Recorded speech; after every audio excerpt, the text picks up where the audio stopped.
Hello all, and welcome to another episode of my single-player survival world. I am the Survival Architect, and as you can see behind me, I've leaned into a bit of a meme. I've done some mining off camera. That's a stack of diamond ore, and that's 3,000 of some different kind of ore blocks. So there's iron, gold, redstone, a lot of coal, some emerald, and some lapis up there. Now, this is all done using a branch mine. The spoils of which are here, bunch of stone, bunch of deep slate, bunch more stone, and then I grabbed some tuff and gravel and andesite as well. I wanted to grab this tuff for something else we'll be doing in this episode. Now, obviously, we'll be taking that down today.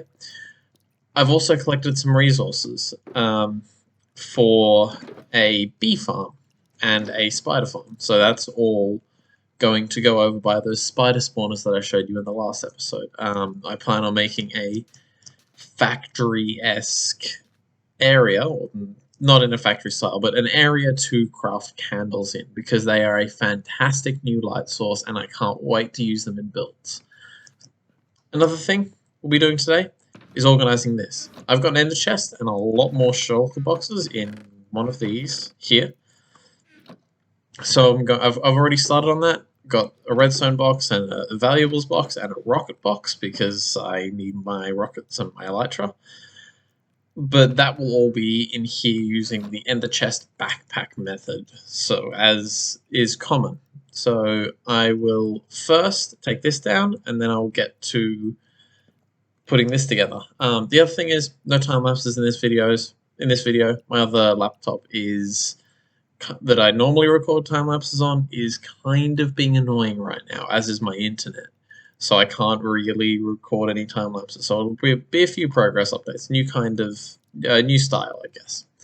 So let's take this down, see how many resources we get. Okay, I have deconstructed the big pillar that was here. It was a 10 by 10. So each layer was 100 blocks, and then it was 30 blocks high. So I've just taken down 3,000 blocks.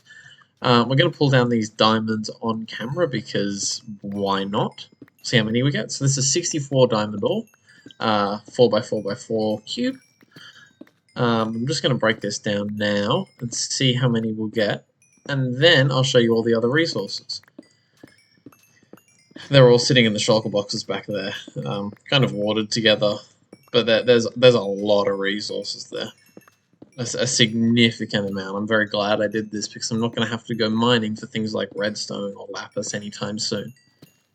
Alright, 64 diamond ore. That got us 2 and a bit stacks of diamonds, which is that's pretty much what you'd expect. Okay, so coal, coal, coal. I'm not going to need coal for a long time. There's all the lapis. We'll put the rest of the copper away. That's a lot of copper. Here's the raw iron that I got from it. That's a fair bit as well. Some gold. Not too much, but that's what you'd expect. You don't really get much gold digging around. Redstone, and then a full box here, and that is about it. So that's a lot of resources here, but this will come in very handy when it comes to stocking the shulker boxes over there, especially with the stone and deep slate and tuff that we got together. So this is great. I'm very, very glad I did this. It took, what is that? Half an hour to take that whole thing down because I don't have my haste beacon here. But yeah, really, really good. I'm glad I did this because that's a lot of resources that I previously didn't have. Alright, let's get to organizing that ender chest. Alright, first order of business over here, getting a redstone box together. Now I've already got some really minor stuff here, but I want to make some comparators, observers, etc. to be able to do any project whenever I need to. Just open up my ender chest, pull out this box, and then restock whenever I have the resources. So I'll get that put together, and then I'll show you when I'm done. Okay, I skipped a whole bunch of that because I figured organizing an ender chest wasn't very fun. I've got some stuff here. Obviously, I only had certain dyes, so I've dyed some stuff. Got some rockets in here. There's a fair few stacks now. Obviously, redstone stuff. I even crafted a stack of dispensers, so that was a pain. And I've got my valuables in here. There is, in fact, this is, it's not too big yet, but it's getting there. I found a notch apple in a temple over in that direction. I've also got my diamonds in here, and I've got a snout banner pattern that I found a while ago in a bastion when I went and found all that quartz. But all of this stuff now is yes, I have a box full of heads as well. I've got my coal boxes because I always find that I need to smelt stuff. I've got a log box, but that is not full yet and will be full only when I make a tree farm. So that's a little way off, and then these are all empty. So that's that done. We're now going to get into the rest of today's episode. So over here, I set up a very, very rudimentary honeycomb farm that's just been ticking away in the background. It's made enough. Oh, there they are. Hello, bees. It's made enough honeycomb for me to make a whole bunch of beehives, which are the man-made ones. These in here are called bee nests. And then we can breed these up and make a whole bunch of full beehives, which I'll show you in a minute. But set this up. This is the design we'll be using for our bee farm, except replace that in a flower with a tall flower. I don't have one on me, do I? No. Then here, I've got shears. On another one, it might be glass bottles. So to get both the honey block and the honeycomb. Obviously, the honeycomb block is only decorative, but I like it, so going to use it, and then this will just be repeated. The only way to make these things more efficient is to make them bigger, because it's all based on the randomness of the bee popping out and harvesting pollen from the flowers. So I've collected all those resources in the shulker boxes over there, and now I'm going to head over to my cave spidery area and get this all set up. I'll be back. Okay, we're over here at the mega spawner. I've already put in a nether portal so I can get the coordinates are a fair way away from home. But I've put in a nether portal so I can get there really quickly. And now I am going to place down some shulker boxes and start getting this area cleared out and ready to become a spider farm. As I've said, middle area in there is going to be where I'll stand to farm the spiders. Alright. I'm going to get to digging. I will be back with a progress update in just a moment. Okay, I have cleared out an area. It's not done yet. I've got to patch up some holes in the floor and clear out the excessive amount of mineshaft wood up there. But I just wanted to bring to light, yes, these are 5 natural spawners. Yes, they can all be loaded, even when I'm down here. If I go up a few blocks, it's really no problem. Like if I'm up here, they're all still loaded, and they will all continue to output cave spiders when I'm in vicinity. So what will end up happening is I'll have water down on this level where I am now, and it will flow into the center, push them up, drop them down right in front of me, and then I can whack them with my sword. That's the plan. Hopefully it can come together without me dying from a cave spider, but I'm just in the process of patching everything up, making this nice big square room, and then patching up the floor and getting everything ready to go. Alright, let's get back into the grind. Alright, I have completed the big box where all the spiders are going to be spawning. This was a bit of a pain because I chose to do it in the wrong order. I did the bottom before the top, and then I remembered why you do the top before the bottom. So this is a bit of a pain, but it's been done. It took about 2 hours to actually run around. To be fair, there's a lot of mine shafts in this area. You can just tell from my inventory I've got a whole lot of wood. There's still more on the ground. Like, there were a lot of mine shafts in here, but it's all been cleared out now. So now we need to get all the water streams in and figure out the logistics of where I'm going to stand to kill everything, such that all the spawners are loaded. And no, I'm not making this room prettier. It will not be visible in the final design. So, yeah. Alright, I'm standing here on this platform. This is where my water elevators will be. But I'm currently loading all 5 spider spawners. I've got the room done. There's a hole over there, and that's annoying me. I've got the room done. I've got the water in place. Now that goes up there. There's already spiders dropping out. Moves across here, and then that to here. Not there. To this block here, so they'll land on a half slab here, and that will leave them on half a heart of health, and then I can stand back here and swipe them with my sword. So that's they're already pouring out of this thing. It's pretty quick. I mean, you can see them all down there. There are some inefficiencies here. Obviously, they do kind of gather there, and then there's a spot there and a spot there where the water doesn't actually flow. But other than that, this thing is pretty much perfect because I mean they'll walk out of those holes. But the thing is, where they stop isn't actually in range of any of these spawners, so they don't actually. So the spawners are still going to be producing spiders and so on and so forth. But I mean, this thing churns out spiders. I mean, that there's a fair few of them dropping through. But you know, this turned out really well so far. I'm going to get my little room here decorated and my landing platform done. Then I'll take out these and I'll be back with the farm fully completed. And then we'll move on to the other thing we'll be doing. The other thing we'll be doing in this episode. Alright, I'm going to get that done now. Alright, I have done a little bit more work. Got some hoppers down here to collect the spider drops. This is where I'll stand to hit them. Literally just pointing straight through this gap. These hoppers will pick up the items on top of the soul sand, pump them across here, and then as soon as I can actually get the observer chain in, they'll send them up into into a water stream, which will then dump them into a storage system that I haven't yet built.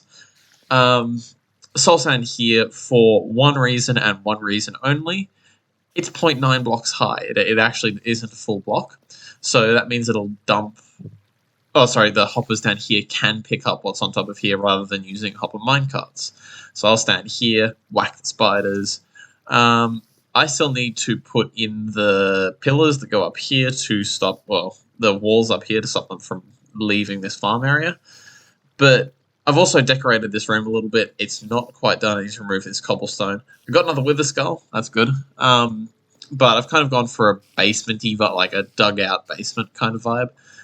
Because up on the surface, I will be building a little hut over the top of this to house the storage system and the honey farm that will be built later on in this episode. So I'm going to finish this off and I will show you the final product in just a moment. Alright, I'm back. I've completely changed the design of this thing. I'll show it to you on my camera account in a minute. But this is the old design just wasn't working. Half of the spiders would land and take damage and be able to kill with one hit. The other half would be stuck up top doing their climbing thing. So I changed it to this design. This design's a bit insane. You stand here. This is the furthest block from all of the spawners where they will all be loaded. You just swing your sword. Now, where's my levels? There they are. You have to stand right on the edge of where the spiders can hit you. But, yeah, you can see that this thing is... I've already repaired all my pickaxes kind of thing. That's how good this is. But, I mean, you can see how many levels I'm getting. That was 3 hits, and I went up 5 levels. This thing is ridiculously efficient. It just absolutely cranks out the items, but... Oh my goodness, it was a pain developing this. I had to go into a creative world with the same seed to actually figure it out, and then I came across here and built it, which was painful, to say the least. While I was building it, I had built this whole section up here, right? And I was like, I'll just activate the spawners. I know how I was time-lapsing it. I had other clips and stuff, but the problem is it crashed my camera account, as in like the client that was running my camera account literally crashed because of all the entities that are just sitting in here. Remember, there are 5 spawners that are producing 4 spiders every, 30 seconds, I think it is? It's a lot of mobs. I finished this area. It was like nice and smooth. Turn around, I was getting 10 frames. This thing's overkill. I don't know how else to put it. I might have, yeah. Anyway, this area down here is looking really good. The lighting I chose was the solar lanterns. I think they produce enough light. What is it? Yeah, there's a couple of spots where mobs can spawn, but not while I'm so close because this room is so small. Mobs can't spawn down here, so so I'm pretty much safe. If I go up here, now I'm not 100% sure about this decoration. I found this ruined portal here, which I thought, you know what, let's use that as our portal for this area. Now, this chest wall is where the storage system for my. Now, I'm pretty sure in here, in one of these chests is. Oh no. You can see that I've been AFK for a little while. Got a little bit of loot. You do also pick some up yourself. That's okay. But this is the storage system we've put together. Now, the water stream actually only goes up to here. What I'm planning on doing this episode, hopefully, is slapping a honey farm in here, and it will pump its items into these four rows of chests here. Now, the storage system, stock standard Minecraft one. You don't have to worry about me explaining it because there are people who could explain how it works far better than I do. But yeah, this is an incredibly efficient farm. It took me about 2 days to get it properly working, but now that it's actually working, it's good. Don't hit me anymore. It's working really, really well. Now, I obviously sound congested. I have been a little bit sick, but that's okay. Just a cold. There we go. There's all my levels. So this is where you stand. It's a bit touchy.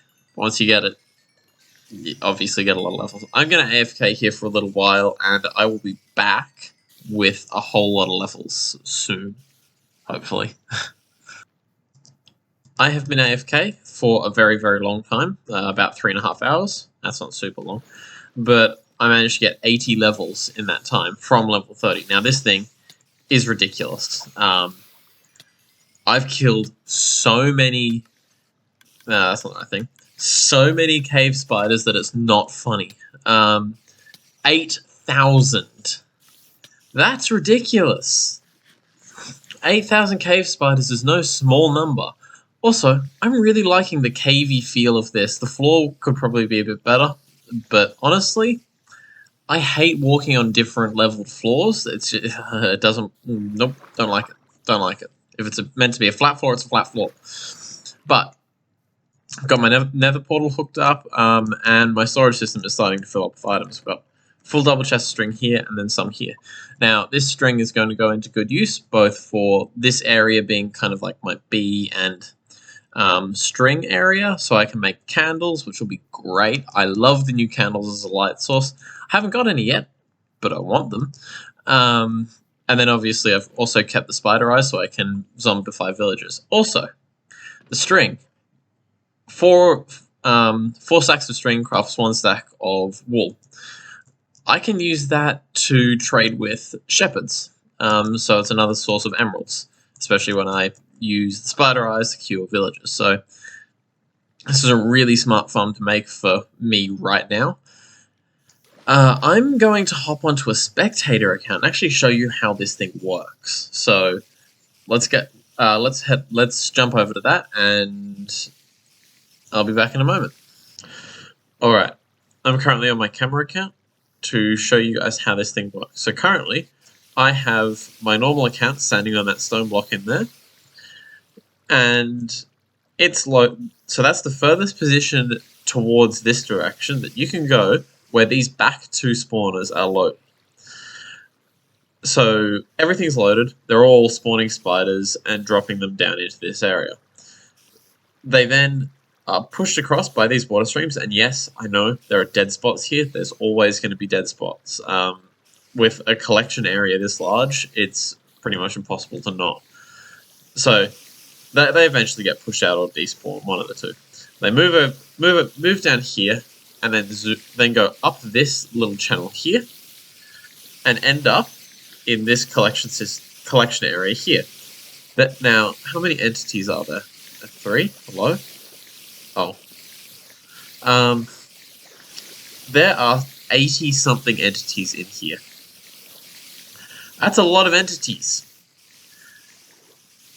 So you swing your sword. I haven't got my macro running to kill all these guys right now, but I should because it's starting to lag. You kill them, their drops fall into these hoppers and move over here. Then, for some reason, this isn't working despite it being full of stuff. But this is meant to be a comparator clock that then comes over here and powers the dropper, shooting them up here. As this redstone dust here updates, this observer detects it and powers and uses an observer tower to power all these droppers. Now, it then dumps the droppers then dump their items into this water stream, moves across here and up into the storage system. That's pretty much how the whole system works. It took a lot of time to develop it because it just wasn't working right for some reason. What is this? Oh, right. Yeah, this is one of the things I tried before I moved over to a creative world. I had a piston here with a slime block and was punting. I was trying to punt the spiders down. It didn't work. The other thing I should say, this entire room is dark. I have the night vision effect applied to this camera account because doing time lapses when it's pitch black is really bad. Yes, I know it's a little bit inefficient, but I really can't bother to move out into this area and fix it. Yeah. Also, I've got some slabs on top of all the spawnable spots, just in case a mob. I don't think it's in close enough range. Sorry, I think that this stuff is all too close to the player for mobs to spawn on, but just in case they're all covered up, nothing will be able to spawn here, other than these spiders. So that's how this system works, and yeah, it took a while. It took a lot longer than it should have to develop it.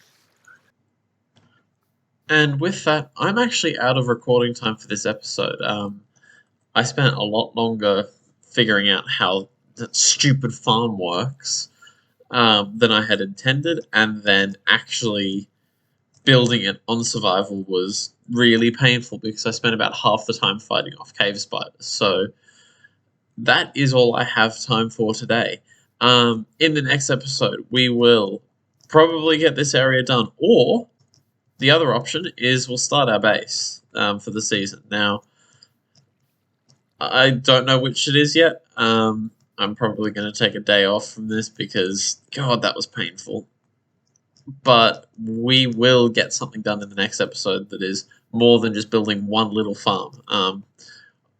Yes, I probably should have done more on this episode, but there was a lot to do. Thank you all very much for watching. This video is a pain to make, so a like and subscribe would be greatly appreciated. I am the Survival Architect, and I will see you in the next video. Bye.